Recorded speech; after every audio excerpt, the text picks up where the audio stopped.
Hi guys, today I'm going to show you how to make my 3 ingredient coconut macaroons. These are honestly the most easy biscuits I've ever made. All you need is coconut and condensed milk. So you're going to place the coconut into your large bowl, followed by your condensed milk, and then literally all you got to do is stir it up. It is honestly the easiest thing. No measuring things out and adding it in stages. Literally whack them in a bowl and stir them through until you get like a paste consistency. If you want the full details of ingredients and quantities, they will be in the description box below.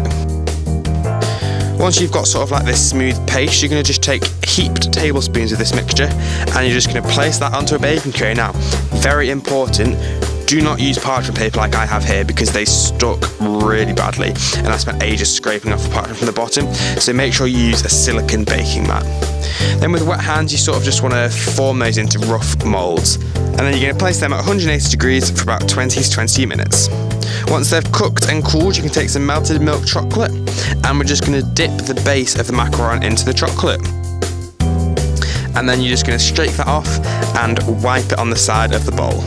To finish these off, I'm just going in with a drizzle of melted milk chocolate in a parchment piping bag.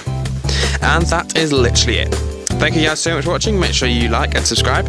You can click here to see my last video and here to see a video randomly selected by YouTube for you.